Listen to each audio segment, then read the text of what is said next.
Engine 1 for Car 1. Car 1's on scene. Assume in command. Give me a CAN report.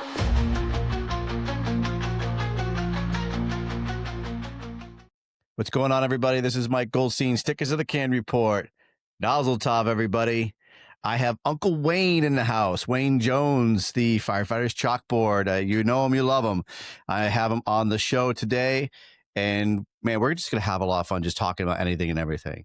And so if anyone doesn't know who Wayne Jones is, he does run his own podcast. It actually it's been taken off. He's been doing some great stuff with it. So make sure you do check him out, the Firefighters Chalkboard. He's had some really great guests, and but he's going to be my guest tonight.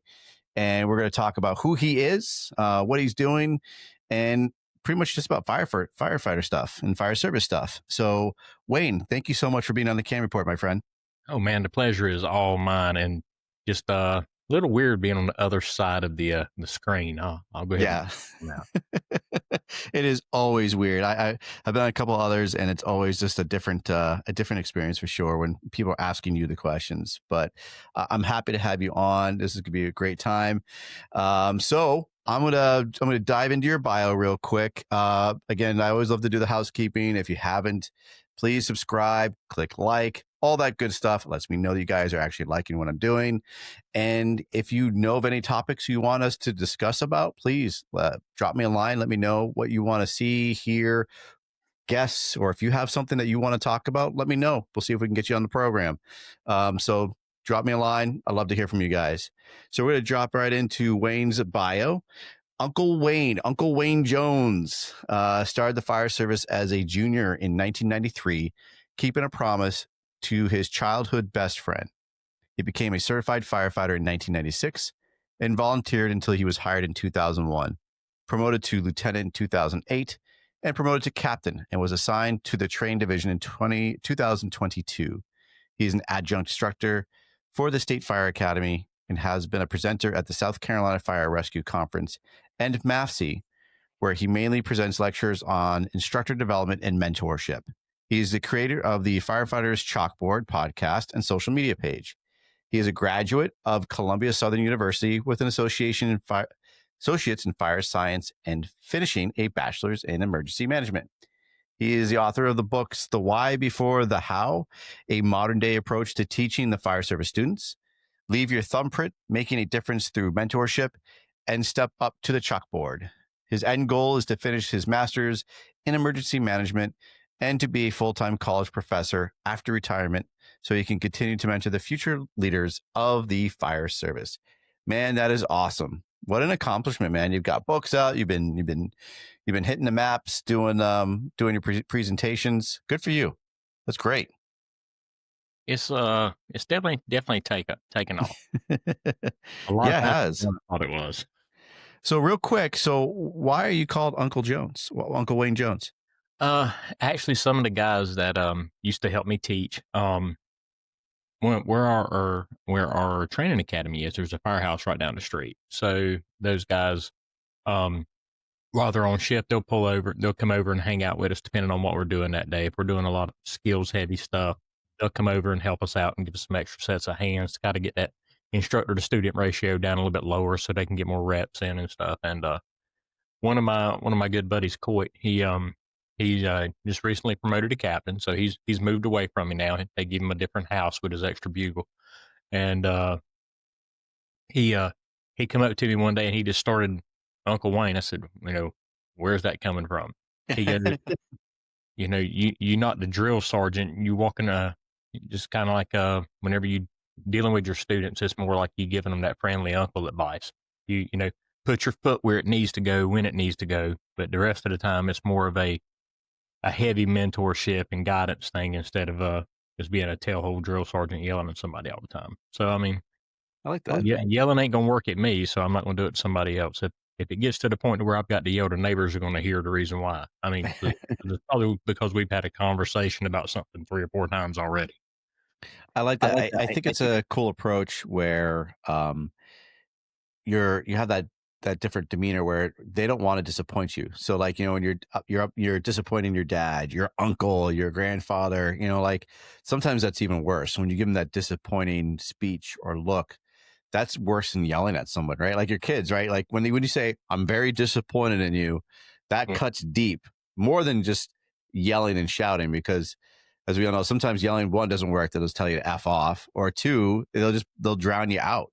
Or But when they yeah. and when they respect you and they you mean something to them, and in that way, when they do something wrong, whether on the job or in training, and you give them that look and that speech, they're like, yeah, okay, man, I really screwed up. It hits them more right inside than anything else. And that's really cool to have that relationship with instructors and others, whether instructors or students, to have that relationship. Like, yeah, this is Uncle Wayne, and we care about him, we love him, and we don't want to disappoint him. So there's that different relationship, not that militaristic relationship, but that mentor relationship. I like that.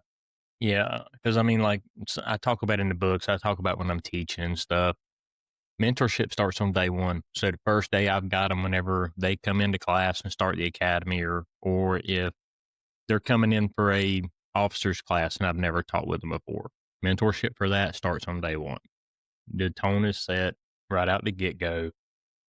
I look at things a little differently than some people do. In the firehouse, respect's gonna be earned.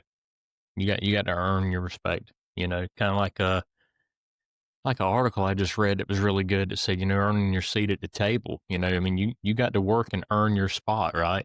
And earn respect's the same way. But Yeah. I take it when I'm teaching a little backwards to that. I give respect right out the get go because I don't know them, they don't know me, so we don't have time to earn each other's respect. We've got to go to work. So I'm Good. just going to give you 100%, and you'll keep it as long as you don't screw up and lose it. So you've got nothing to gain but everything to lose. And especially with instructor to student stuff and using it as a way to kind of make a bridge for common ground. So that way we're both on the same page when we start. Either one of us are having to work for each other's respect. We've got it. We've got a short time because even in a recruit school, I mean, 15 weeks is short.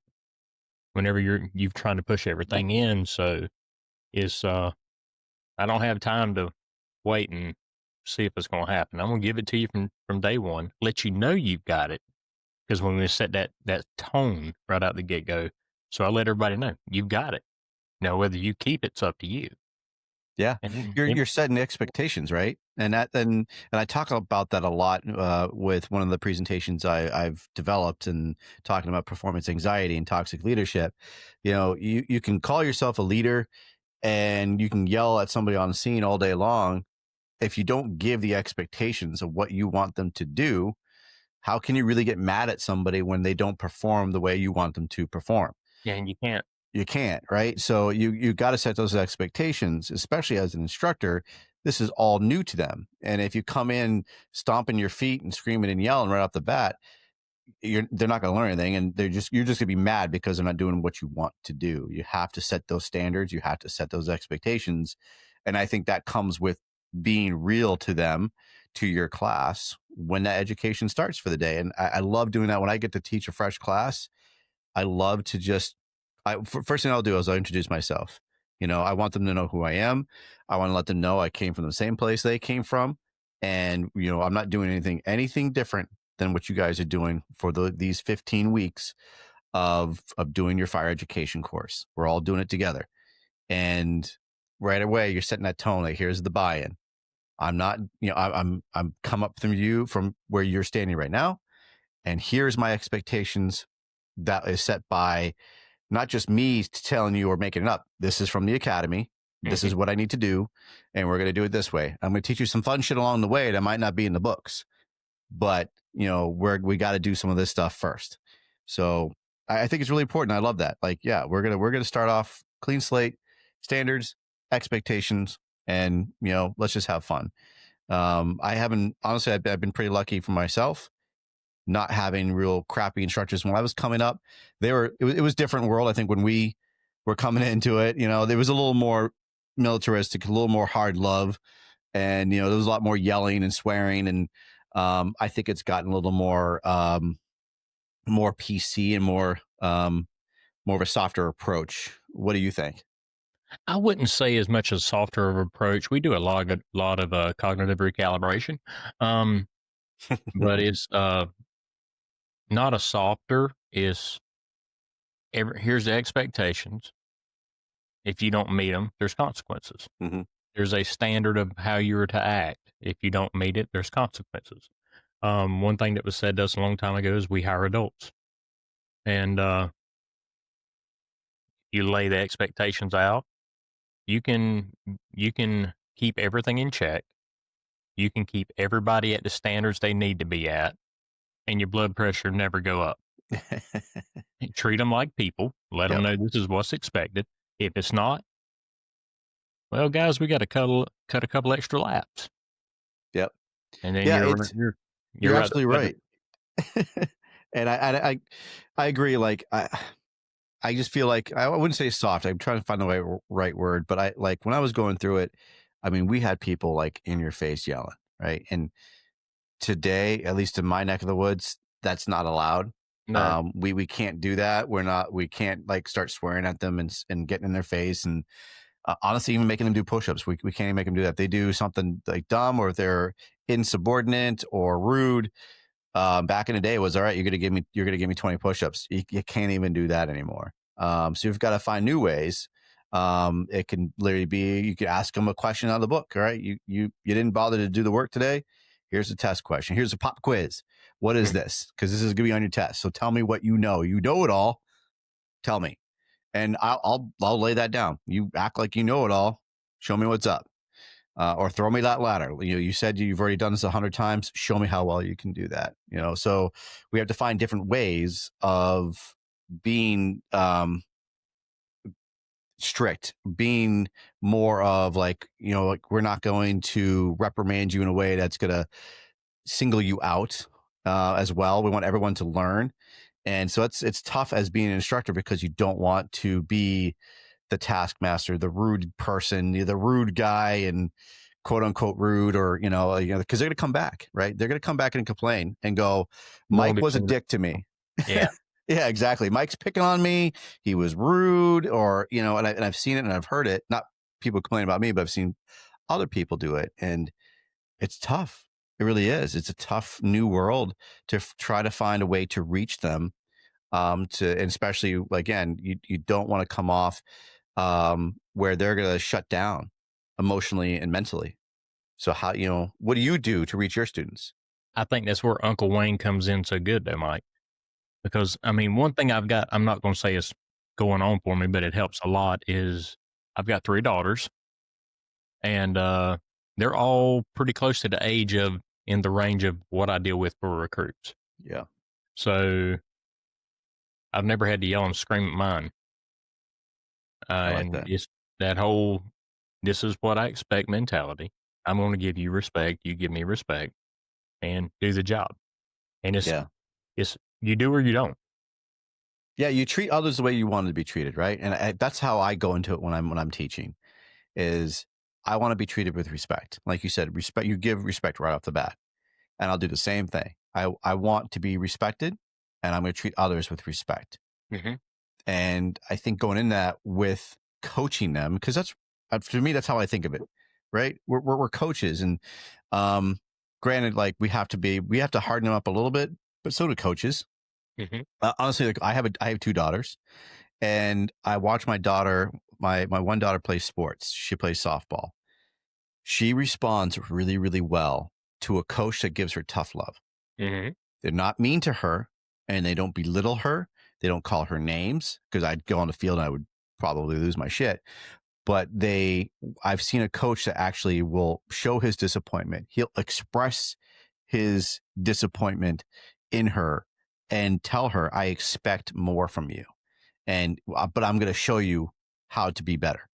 Mm-hmm. And other parents have actually complained about that coach before, that they didn't like the way he talked to kids. My daughter, she's like, I don't know what they're talking about. I love this guy. He's amazing. He's building. She responded. Winners. What's that? He's building winners. He's building winners, right? He's building winners. I love the way that goes because, a lot of the kids we're teaching now, you help at the academy a lot. And, you got a privilege of something I would love to do when you do your summer programs.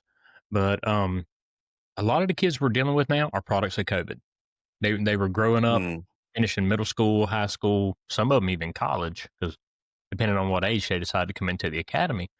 They grew up in COVID during the whole COVID era, and they were at home doing everything they were through a laptop.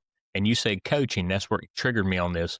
Is I grew up with a ball coach that kept his head, foot, arm, everything else there was around every orifice he could to make me run the field harder, play harder, do whatever. But then in the same time, he would let you know what he expected. If you didn't meet it, he was disappointed. He was so disappointed, he let you run polls. It was a privilege for us to be able to go run polls for this guy. But the funny thing about it is, and what it is, a lot of these kids didn't have that. They didn't have the teachers that would help guide them and mentor them. They didn't have ball coaches because there was no extracurricular activities because everybody was on lockdown. A lot of times they are wanting that. But they want somebody to push them. They disrespect them. They want somebody to push them, to truly show them what they're capable of. They want to know that somebody's in their corner, somebody's going to be there with them and help them through. And they want to know the why. Yeah. Like crazy, they really want to know the why. So who are we not to give it to them? I grew up in the fire thing. We done it because I said so, and we didn't question it. It's not that way anymore. Everything's just can't talk. Everything about what we do is the same, except fires are burning hotter, they're burning faster, but we still do the same job. So the only difference is that people we're teaching now, they have to have a different kind of delivery, because the delivery we had is not going to work with them. Correct. Right. And I think you do a really good job with talking about that, of the product of COVID. When you have that seclusion and that fact that everything has been, all the classes are online, their education, the bulk of it is on the laptop. So, and then they only get into the drill yard very, very seldom.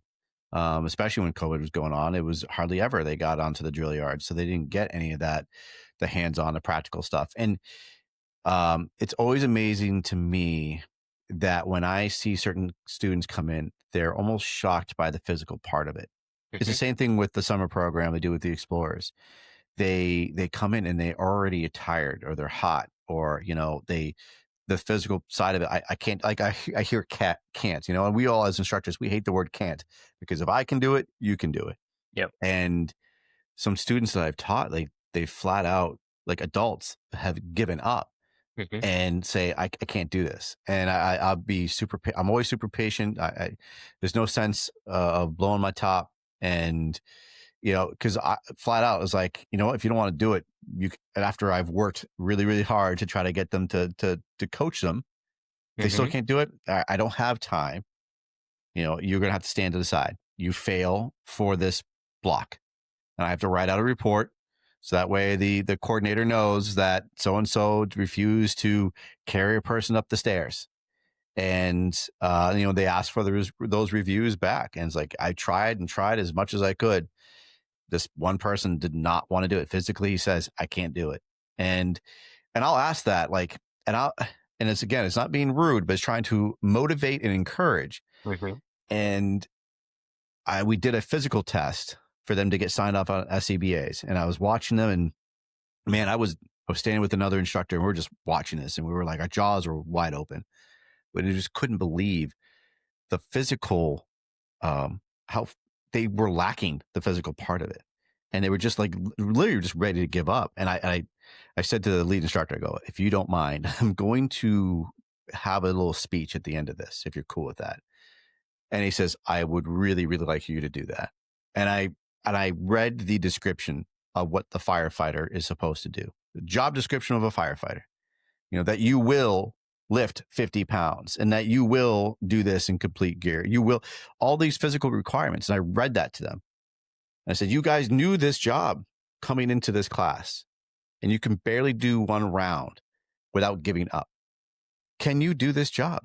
You have to go into a building and do this for real. You can't give up. You're giving up here. And it's just a physical test.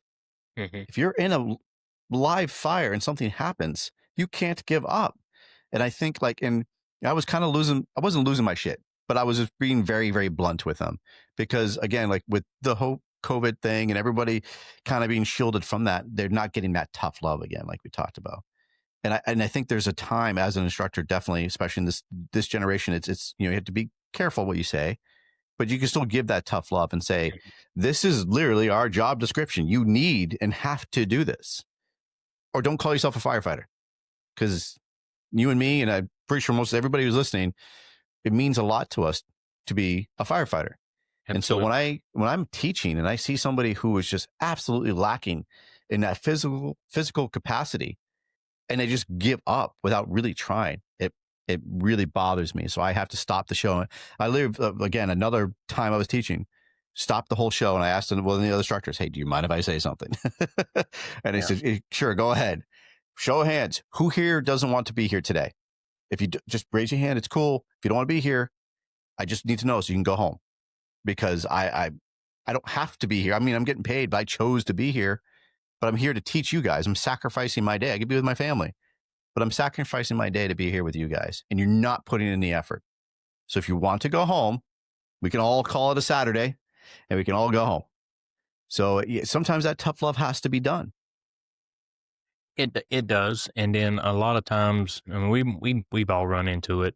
We've all run into the ones that are struggling, but the ones that inspire me the most are the ones that are struggling, and then they realize they're struggling and they back up out of the way so they don't slow everybody else down. Yep. And then they approach you whenever you go to take a break and they say, will you help me get better? I love those kids. I love that so much. Absolutely. I mean, we had one, we had somebody a while back. They were struggling with a door, doing a single man door. They got the door popped, and after they got the door popped, they were gassed. And I'm not going to say it's not their fault, because physical conditioning is your responsibility. You know what you're coming into when you sign up to ride the big red truck, right? Everything's not Chicago Fire, what you see on TV. It takes work to make this stuff happen. But having that little conversation, go do some reps, get some cardio in. You have to step up and get better, because if you're getting gassed popping the door, the work starts once you get the door open.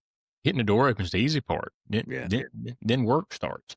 And I think sometimes that little bit, it's not tough. I wouldn't say tough love as much as it is giving that nudge of encouragement. Yeah. You got to get better if you're going to play this game. And it's just and you can be honest with people and let them know that they're not measuring up, but you can do it respectively and give them a way to improve. Yeah. And I love like what you talked about too, that they went up to you and said, hey, I'm having these issues. I'm struggling with this part. The fact that they're able to be comfortable and to come up and say, I'm having an issue with this part. I don't get it. That means they trust you, right? They're not scared of you. You don't make them feel beneath you. They're not afraid of being that anxiety of like, well, I can't go and ask Wayne because he's going to ridicule me in front of everybody. And that's what's a good instructor, where a student can feel comfortable to come up to you and say, I'm struggling on this. I know I am. Can you help me? And I had the same thing happen with a bunch of students, like they're just not getting it. And I had two young men come up to me and said, I can do this part, but I just can't do this part. And I'm afraid of failing because this instructor said, if we can't do this, we're going to fail the class. And I don't want to fail the class. And I told them straight up, I go, you're not going to fail this class because you guys are working hard. You haven't refused to do anything. You're just not getting it. And them yelling at you is not going to make you learn it any faster. So yes, because they asked me, can I do this after with you? 100%. Yes, let's do it. And we actually got to do a couple reps real quick so they can get it. But that's a great instructor though, where students feel comfortable enough to approach you and say, can you help me? That's what we want. We want them to feel comfortable to come up to us and say, I need help. Because whether you're an instructor on the drill yard, or you're a professor in the college, or you're second grade teacher, you got to let your students feel comfortable enough for them to come up to you and say, I need help. And that's really cool. Yeah, I would. One thing it was said to me a long time ago about by one of my mentors when I first started getting instruction, and he's passed on now, but one of the best instructors I've ever seen in my life. He actually taught. He was still working until he turned 80 as a fire instructor. Now he wasn't in the drill yard anymore, but he spent a lot of time doing officer development classes and stuff like that. But no, he told me a long time ago, and I've always remembered it. And I actually say it in my, like when I'm teaching instructor one and stuff like that, I still put it in there. And he told me, he said, don't ever forget that it's a privilege for you to stand in front of them. It's not a privilege for them to have you stand in front. So, the privilege is being able to teach, not, it's not a privilege for, for them, for you to be in their presence. It's the exact opposite. And he said, if you ever get the mindset where you forget about the 10, 15, 20, however many people it is that are standing there looking at you, they're the mission. You're just a pawn in the game. And I think if you let them know that from the word go, like I said, mentoring starts on day one, and you show that humility to start off with, that honest drive that I'm going to be here to help make you be better. I think it's the hook. And then as long as you practice what you preach, they'll come to you. They'll look for advice. And I have more of them come to me on academics than I do physical. Because, most of the time through reps, it's like, I had a guy the other day, and he was like 260 pounds. And this guy, we were at the part where we're doing doors, and he is ripping on this door, and he can't get it to pop for nothing. And I look at him and I say, how much do you weigh? 260. Okay, cool. Move out the way. I grabbed a bar and popped the door open. I said, dude, you got me by 100 pounds. I said, it's not how strong you are, it's technique. I said, now turn around and do it exactly the way I tell you. And he listened to me word for word. Door popped right open because he just wasn't using his leverage appropriate. Yeah. And, but a lot of times it's not the physical aspects. I get more of them approaching me saying, I'm having a hard time understanding the curriculum.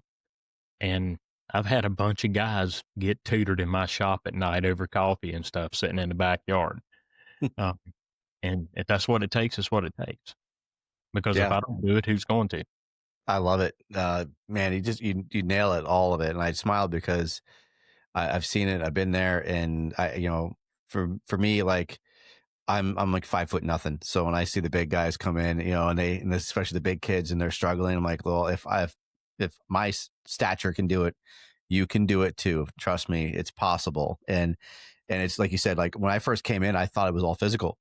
And I remember when I first started, and I'm like, oh, I can lift 300 pounds. I used to love lifting heavy weights.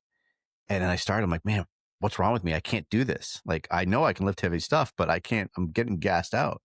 Finally, I had literally, I taught myself was, it's not as strong as you think it's more than that. You have to have technique. You have to have endurance and cardio and really have that lung capacity. And I wish that was taught to me earlier, but I finally realized, okay, it's more than that. You have to have that good technique. And also with instructors of being able to show them real quick and not having to, that part of my article is, you need to have that time in to be able to show them and not look it up on your phone and go, well, I don't know either. Let me look up on the phone real quick, because you're only in the fire service for 1 year, and then you decided to become a master instructor, if you will. Right. And then you don't have that good solid technique yet, and you got to go on YouTube and look at it real quick and then go back and show them. They're not going to get buy-in from you. Like, it does take years to develop those techniques, and you can't just go running like balls to the wall and be this drill yard instructor when you have limited experience. And like you said, it comes down to that knowledge that, hey, let me show you technique. I'm not going to show you strength. I'm going to show you technique. That's a huge, it's like being like a kung fu master, right? Like the way they can present that to their students, and here's this little old guy doing amazing moves because he's taken him years to master those skills. And that's what we're showing them. I think also too on the drill yard, you know, we're going to practice what we preach. And whether you're teaching it as an instructor in a drill yard at the academy, or you're an officer at your department, get geared up. And that's a big thing for me, is that it was a very big pet peeve for me, from my previous department, when I would see our officers not geared up for training. It used to drive me crazy. Here I am sweating my ass off, doing hard work, and you have a captain that just is not wearing gear, or lieutenants it's beneath them. In my mind, I feel like it's beneath them. How do you expect your guys or your students to really expect buy-in when you're not? You go to show them something and you're wearing light clothes. You're not masked up. You don't have a pack on.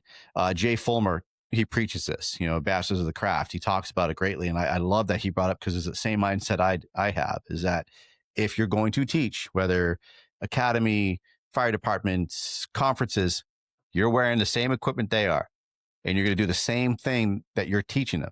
That way, you're not taking no shortcuts. They can't say, "Well, he's not. The only reason why he's not gassed is because he's not on air." They need to see you doing it with the same equipment they're using. Oh yeah, and like a lot of times when we do RIT and rescue and stuff, we donate our bodies to science. Fire science. we play the victims, because nothing moves like a body than a body. Yeah. And but you're absolutely right. I mean, a lot of times, if we're out in the yard working, like I say, we got a couple of our training guys that they're all in gear, because the biggest thing is it's hot where we are. I mean, it is hot.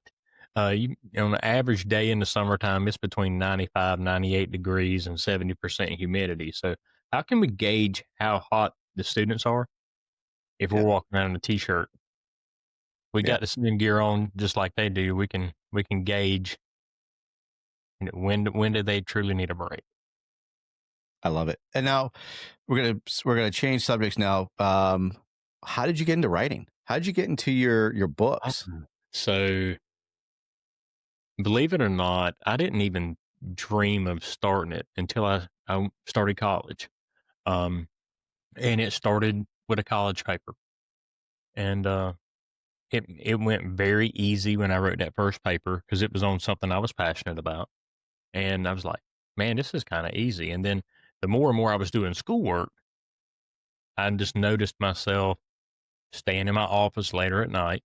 And instead of watching TV to wind down, I started taking notes on just all kinds of stuff. And I'm like,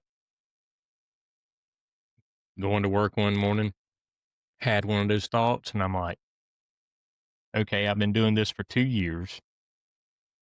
I figured out, I'm not an expert on it, but I figured out how I need my delivery.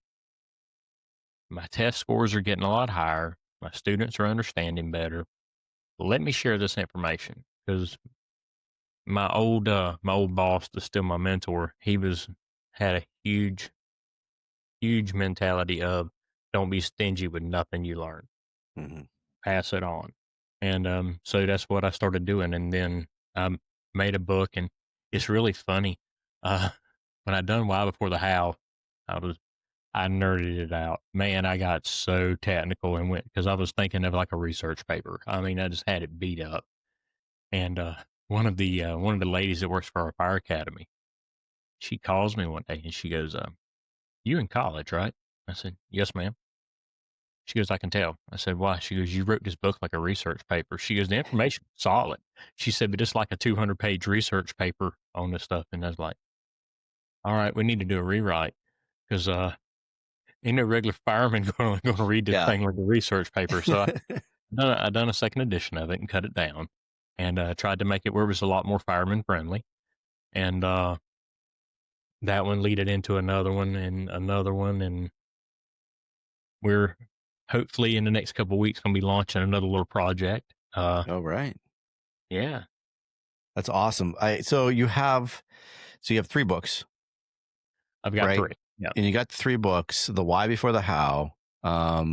What, like, for the Why Before the How, a modern day approach to teaching fire service students. Is it kind of like what we spoke about earlier, or is it? it really gets into the understanding of dealing with COVID and how much a difference mentorship makes and stuff, and kind of the thought processes of understanding stuff. I would probably have to say my favorite one is Step Up to the Chalkboard. That Okay. is my favorite one because, when I started the chalkboard, it was a metaphor is all it was. Showing our age, we learned on chalkboards, and we didn't have dry boards or anything else. I mean, we learned Fire One on those old cassette slides. We didn't even have PowerPoint back then. Uh, but it was a metaphor of anywhere you can teach somewhere, that's your chalkboard. Anytime we've got an opportunity to pass on some information, we should do so. We are actually truly charged to do so as seniors in the fire service, because who are we to hoard that information and not teach the younger people? Mhm. And it stemmed from a conversation listening to somebody. Kind of got my cage rattled a little bit one day, and somebody's talking about, hey, these new kids, they don't know nothing. Everybody hears it. These new guys don't know nothing. They didn't learn anything in training and yada yada yada. And I just looked at the guy and I said, I remember when you come out of school, you sucked too. I mean, I sucked when I come out of rookie school. Just about everybody. Nobody comes out being a pipe swinger. Somebody has invested a lot of time and effort into you for you to be a successful firefighter. Yeah. Because if you have anybody that tells you they've done it 100% by yourself, walk away from that guy quick. Because he didn't do it by himself. And if he thinks he did, that's not the person I want to be around, because I've got tons and tons of people that have invested into me that still help mentor me today. So why wouldn't I use any opportunity I've got to pass it on? Because I somebody love was it. good enough to pass it on to me. So that's Step Up to the Chalkboard. That's pretty much that in a nutshell. Yeah.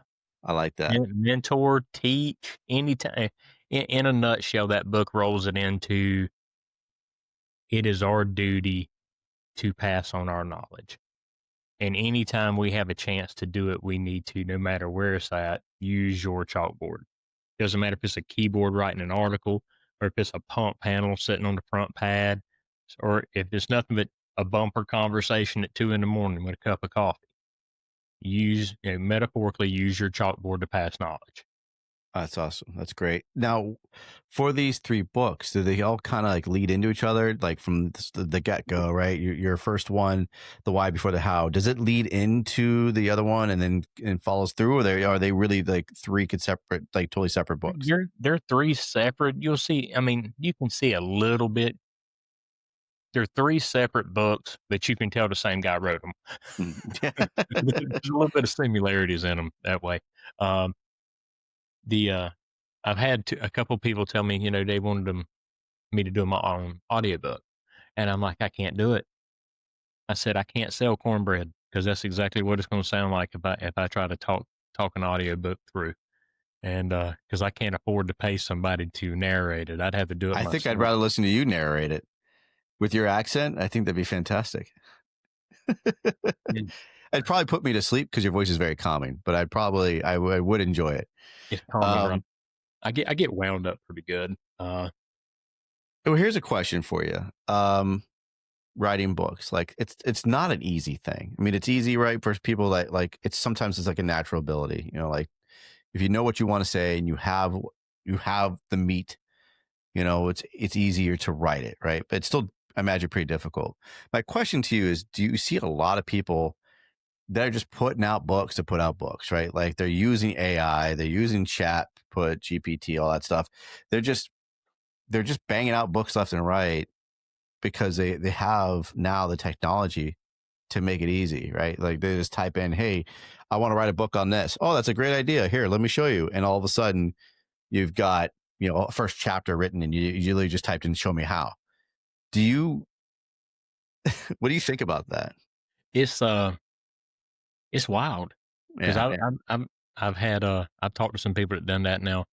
I'll be the first one to tell you, I have used AI to help me fix writer's block, and didn't do my work, but and I have something in my brain, I couldn't steer it. And I would what is the next step to this? And it would give me a couple words on it, and I'd be like, okay. But 90% of the writing I done was kind of like what we were talking about pre-gaming, was off of my cell phone on notes, hitting the microphone app. Yeah. Coming up with stuff, talking about it, saving it in my phone. And I would say the easiest way it is for me to write is I make a recipe. What do I want to cover? And I do, okay, my chapters are going to be this. And it's just topics I want to hit. And it might take me a month to get one chapter done. I'm not punching a time clock. Yeah. Now, me and my ADHD, that and a couple cups of coffee, we can get a lot of work done. Especially, you know, when I'm stuck at home by myself and everybody's gone for the weekends, I tend to pound out a lot of work. But you're right. It's AI is definitely, it's a tool. It could be a good writing tool. I've used it to edit my stuff because So I do the same thing, right? Like we talked about. So, I realize now, like, because most of my ideas, like we were talking about earlier, will pop into my head when I'm driving to work or driving home. And especially if I have a really like busy shift, my everything's firing in my brain, and like I have all these things going on as I'm driving home, and I'll pick up my phone. Well, actually, don't pick up. I just have it on the holster. Hit voice memo, and just start blabbing in it, and then I'll take that, transcribe it, and I'll put into my notes. And then, like you said, I'll use AI to clean up my language, to clean up punctuation, to help make it look professional. It's not written by it. Yeah. But it's cleaned up so it looks professional. And then I'll start rewriting it again. But you have others out there, though, that are literally using AI to write the whole damn thing for them. And it's almost, you can see it, you know, and you can read it. You can tell. You can tell, right? So what's really cool, so talk about like writing articles. Like they're very key to that. Like Fire Nation, Fire Engineering, it's written in their description. We will not accept AI work. Like we know you didn't do it. And I really like that. And when I first submitted my first article, Stephanie even said, she's like, it seems a little AI-ish. It looks like you could write it better. She's like, I don't know if you used it or not. Yeah, of it. Right? But yeah. I pay for the extra thing when I get finished with one. I get ready to submit. I'm scanning that thing already before it goes in to try to see. I want this thing to be as like human as possible. Make sure it's not, because that's the last. Honestly, that's the last thing I want, is for me to submit something to Fire Engineering, Firefighter Nation, something like that, and then it get there and it's got my name on it. Yeah. And then they put a scan across it, and it's like, hey, look at this guy taking the cheap way out, trying to make himself sound like somebody. He's just letting the computer do it for him. It's the last thing I want. Because, like, I know you've worked really hard. I've worked really hard. I've spent 30 years in this business, and I don't want it tarnished because I hit that enter button on something and kill everything I've tried to build up to for that. Yeah, and writing is a reflection of your passion, you know, and a computer cannot capture your passion. And as much as people will try to take that, you know, you just can't plug that in and go, I hit enter and I have an article, or I now have a book. It's words on paper, but anybody who's reading it who really knows their shit is going to read that and go, man, this guy just plugged everything into AI. And I could tell, like, there's no passion, there's no nothing about this, and you lose. And then again, that references to my articles that, like, now you expect, because you have a cheaply written article or something that was AI driven, and now you expect to start making your way around the table, around the circuit, and doing all these things. Everybody, the circuit, right? And they want to be accepted into that, but they didn't do the work. The people who are at that table, the people who have done the work, who's taken 30 years to educate themselves and to write these books, they're going to see that. And if you start nipping at their heels and say, hey, can I be part of this? Can I do this? Can I do that? They're going to be like, well, I read your stuff and it's shit. You know, like, no, give yourself a couple of years, then come back. I mean, that's, again, honestly, that's mentoring, you know, and I think that's really right. And I think that's that tough love of, no, you haven't earned it yet. Like, you need to teach a little bit more, or you need to write some more, or you need to just do things a little bit longer. It's not going to be happening within just the short time frame that you think because you wrote something, that was computer generated, or you sat in a one conference and now all of a sudden you think that you're at that same level. Here's guys who've taken 20, 30 years, dedicated their lives. And I think some people, it is kind of a tangent I'm going off of, but I think some people forget that if these people who are doing these conferences, who are teaching, who are keynote speakers, man, they have sacrificed a lot as well, right? Like we talk about in our jobs in general as firefighters, we're sacrificing birthdays, holidays, all these special moments in our families' lives that we've missed because of the job. But at the same time, we're also sacrificing in that genre as well. When you're traveling to be a keynote speaker, or you're traveling to be an instructor at these conferences because you love it so much, because you have this knowledge and passion to give, but you're also missing so much at home. You're either missing jobs at work, right? You're missing the good structure fires that you want to be there with the boys and get that good jobs in, or you're missing the birthdays. And it as I'm talking, it reminds me of, I got to go to the first In Fire conference in Arkansas, and Tom Hollick was, talking. He was doing an introduction. We do a bunch of hose work, and I'm a student there. And Tom is talking about his why and his sacrifice. And he said, and I recorded it, and I sometimes I'll put it up, and sometimes I'll take it immediately right down because people will shit all over it. But he talks about his why. He talks about his sacrifice he's making. His daughter was having her first soccer game of the season, but he was here with us to teach us something that was so important to him. It was hose work and nozzle work to better ourselves. And he's here with us this week because he loves us so much. And he knows he's missing that family time. He's making that sacrifice because he wants to make us better. And I thought it was so, touching. I thought it was so important of what he was trying to relay to all of us, that this is hard work and sacrifice. We're here, like I'm missing my family being a student here at this conference, thousands of miles away from my home to listen to him teach, but he's doing the same thing. Yeah. And that's where the education comes in. Like, we're sacrificing our time to be educated, and he's sacrificing his time to educate us. And again, I think some people don't realize that, like, it's taxing mentally and physically. And I really appreciate when someone like that, like Tom Hollick, is such a humble person to lay it down and say, I'm missing my family as well. And I appreciate you guys being here because I'm sacrificing this. Please do me the respect to listen and to try your hardest. Absolutely. I had an instructor one time, kind of like what you were saying, and the people that understand, because when you said you put it up and you said people crap all over it and stuff, those aren't the guys that understand truly what it takes. Because most of your instructors do good if they get gas money to get there. I mean, being honest, they're teaching because they love what we do. They're wanting to spread the wealth. They want to invest in as many people.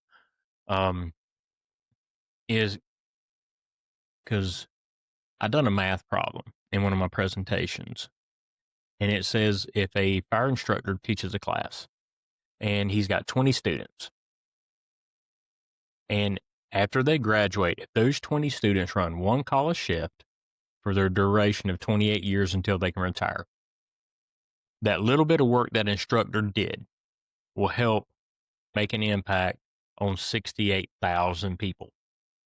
That's a hell of a math equation. Yeah, that's one college shift for each one of those recruits.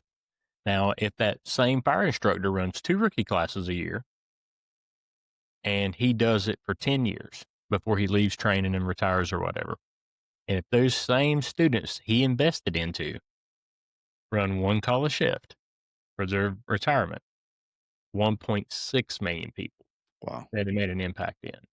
And I done that math problem to show the significance of what one instructor can be if you make the right impact in your students. Yeah. And that's one college shift. We got some guys that are running 18, 20 runs a shift. So how many people are they truly impacting? Yeah. I love it. I love it. It's a great way to put that in perspective. When it's broken down like that, it really hits home and makes you realize like you need to give the proper information to give One of my that. old, yeah, one of my old EMT instructors used to tell that I kind love of it. same way. She's like, she said, my back won't let me be in the truck anymore, lifting stretchers and everything. And she's like, but look at how many EMTs I can help make, and how many more people can I help by making EMTs versus me riding the truck. And it's kind of the same thing. Yeah. Oh, I love it. That's a great way to put it, though. I've never thought about it that way, and I think it's a fantastic way to break that down. It really, again, it puts in perspective. The data behind that is just seeing it right in your face. I can close my eyes and actually see that. It really helps to really solidify it. So, as we're talking about articles and whatnot, you've also just written one, which has got published today as we're doing this podcast. So this will be released probably next week or so. So last week you got an article released. So what's that about? It was it's actually kind of what we're talking about right now. It's called Spread Your Wings. And it was kind of it it talks a lot about mentorship, moving up and stuff, the importance of us making an impact. Think about the trend that's going on in the fire service right now, and I'll use that as an example. We don't have very many 20-year back steps anymore. Let's be honest. A lot of our company officers and stuff that are coming out now, 5 to 10 years, and they're becoming bosses. Yeah. And so, not knocking them, but how much mentorship have they had? So who's the senior fireman on the floor if the boss has got 5 years in? So if they get a probie, how much time does the senior man have, truly? And that's kind of what it goes into, is just talking about embracing the person when they come in, kind of like what we were talking about here. The biggest thing we can do, anything as a mentor, is show them we care. Yeah. Show them, there's a lot of times, and this relates a lot from being an instructor when we have our students and stuff. A lot of times we're the first person that gives a shit whether these people are successful or not in modern society. I mean, it's sad to say it, but a lot of times the students we have come in, they haven't, like we were talking about the coaches and stuff like that, they haven't had anybody that truly showed them that, look, I care whether you pass or whether you fail. Yeah. And that hits home with a lot of them whenever they finally realize it. And that comes from that being able to come up to you and talk to you whenever you're struggling, when they're having problems or they need more work, because they know that I'm invested in this. I'm not just here to get a paycheck. I mean, my investment to that is for graduation day. Then when I watch that badge get pinned, guess what? It's time to start over next week. Then I got a whole new investment started. But it talks about, the different aspects of mentorship, the importance of it. And one of the things that was neat into it was I put in there a part about it not just being for rookies. Talking about, if you got an engineer that's wanting to learn how to be a lieutenant, time for him to start shadowing the boss. Yeah. If you run in little small calls, let him be in command. When I was a lieutenant, I let my driver, if it's a small little brush fire or something like that, I let him talk on the radio. I'll run the pump panel. It's not that hard. Yeah. But then I'm right there if he needs help. I'll step in. But you're never going to learn if you don't get your hands dirty. Give him a chance. Because, and one thing I did use is I used, when I teach all the time, I use movies. Because it's something easy anybody can relate to. So in the movie We Were Soldiers with Mel Gibson and Sam Elliott, I act a lot more like Colonel Moore than I do Sergeant Major Plumley. I've been both, but Colonel Moore works a lot better with most people. But in the movie, he talks about the importance of teaching your job to the man below you in rank. Yeah. And the importance of learning the job of the man above you.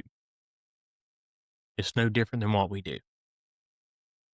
It's really important for me to, when I was an engineer, for me to teach the guy how to run the pump better, how to do, this is what the truck does. And at the same time, I was trying my best to learn what my lieutenant was wanting. Not because I wanted his job, but because I wanted to be able to be inside his head and know what he was thinking next. Yeah. That way I knew how to react. I do the same thing now. If I ever become a chief officer, nobody will be more surprised than me before it's time for me to go home. But I'm still taking chief level classes. I spent a week at a chief class and stuff a couple of months ago, and it was so I can help my boss. I mean, yeah, I've got a battalion chief I answer to in a training division and stuff, and he's strapped just as much as everybody else is. So if I can learn a little bit of what his day to day is, I can learn how to take a little bit of weight off of him when I've got some downtime. Love it. That's awesome. In all of that, dude, it's such a great article. I like that we're doing that more. I love actually. I really never knew much about Firefighter Nation until I really started getting writing. I thought everything had to be fire engineering, right? Me too. And I do love that Firefighter Nation is there for these thought-provoking articles to have these deep conversations. And it's not just have to be about, pulling hose and throwing ladders and reading smoke. And they're all important, but to actually have more of like this type of conversations and really understand the inner workings of the human mind and to really just for people to understand, like we can, like coaches, like that's where we are, and coaches celebrate when their teams win. Oh yeah. And that's the way I look at it. Like whether, an instructor or a lieutenant or whatever, we're still mentoring and coaching. Mentoring and coaching to me is the same. And coaches celebrate when their team wins, when their prize fighter wins, or, so if your engineer moves up to lieutenant, it's because you coached him and helped him to do that. And when he gets that promotion, that's a celebration. Right. Okay. So and we should always be celebrating the succession or the when our others succeed. We have a small part in it, and we don't need to point out and say, look what I did for him. It just should be, look what he did. Exactly. He did it. Read a blueprint. He done the work. Yeah. I just kind of gave him the nudge. I have a good friend who's on the fence of wanting to promote. And I always rifle back, and I always tell him, if you don't do it, somebody else will be in that position, and you might not like the results, and you won't be able to complain when that person's riding that front seat and you're driving or you're in the back. If you want that change and you can give it, step up. I know it's a lot of work, but you're going to need to make that change. The only person who can do it for you is you. You got those coaches who are going to nudge you because they see something special in you, but you need to do it. Well, I'll mentor you, but make that change. You take the test, become the officer, then you can be the coach. Senior men can be the coaches. I mean, we're all coaches. We're all, again, it's a team.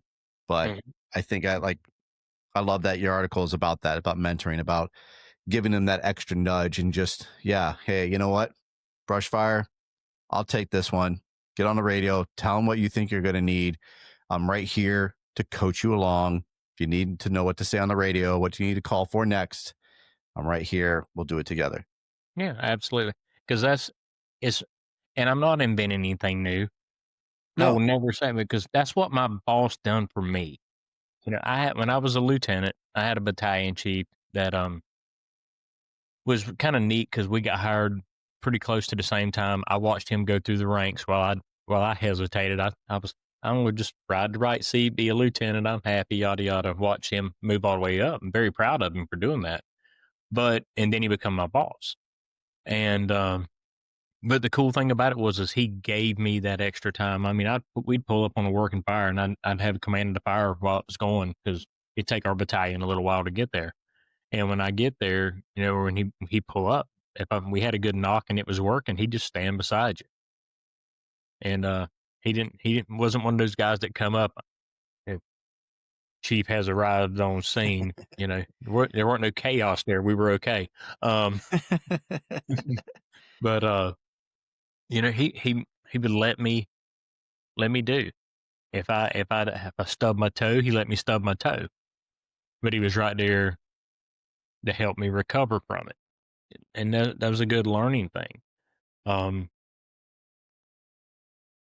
I say that one of the biggest things that helped me change, you were talking earlier, was about the whole Uncle Wayne thing. Looking at it is William McRaven, the admiral, retired out of the Navy. He's the one that's known for writing the book Make Your Bed. Okay. Yep. He's also written 2 other books.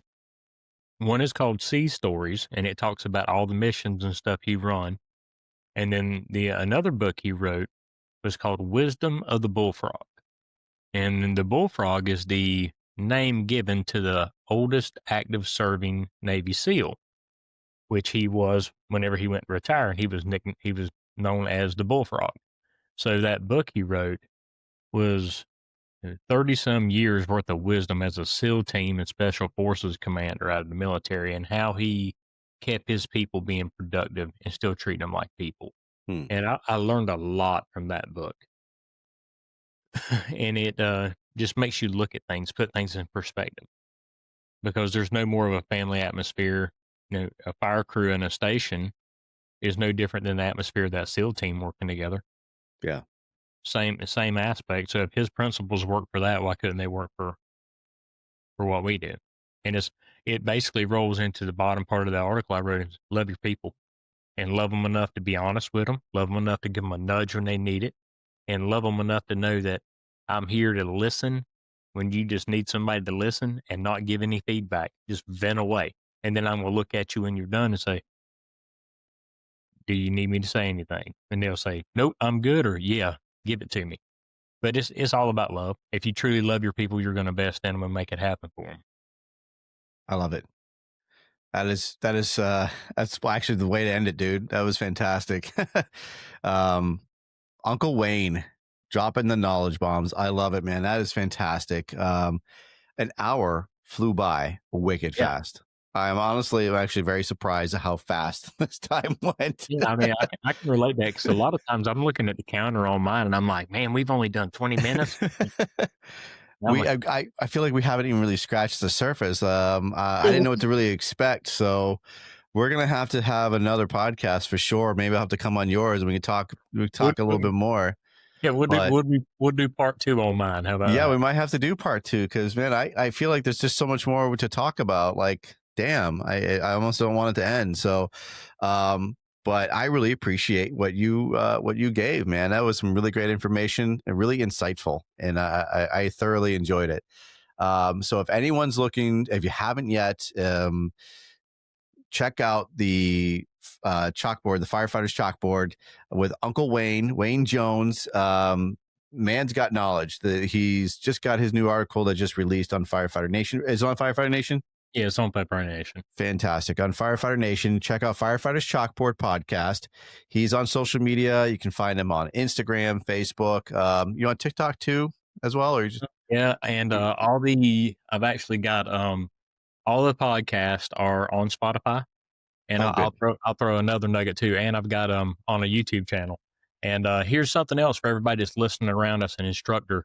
Essentials 8 has just rolled out. At least it has where we have. I don't know if you guys have started with Essentials 8 yet.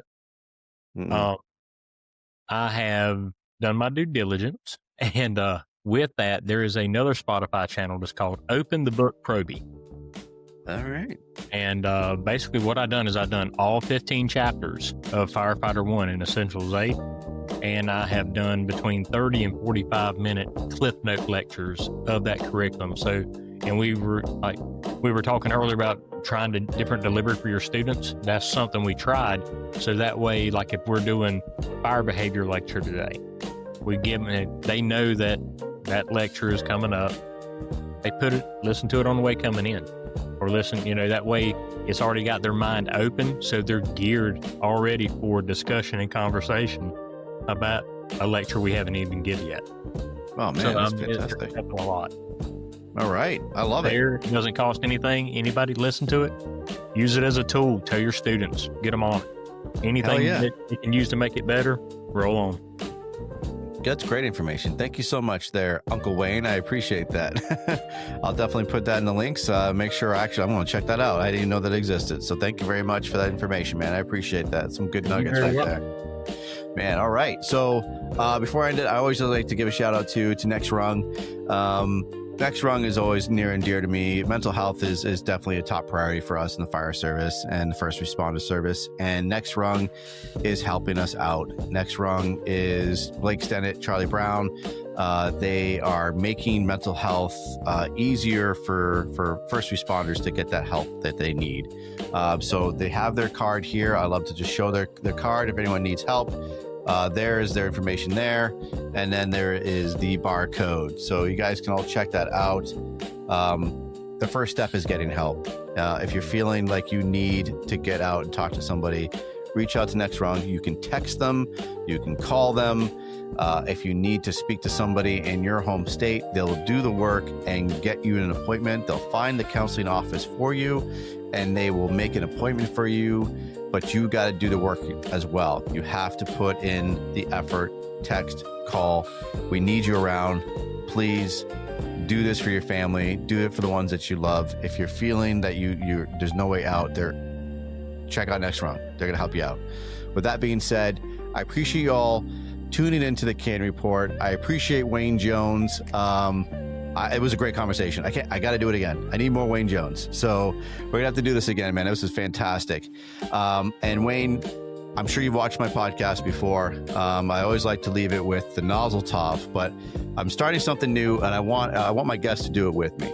So, all right. So when you're ready, we're going to do it. We're going to do it together. Okay. All right. So y'all stay safe. Be well. Nozzle top. Nice. All right. Thank you all for tuning in. Be safe.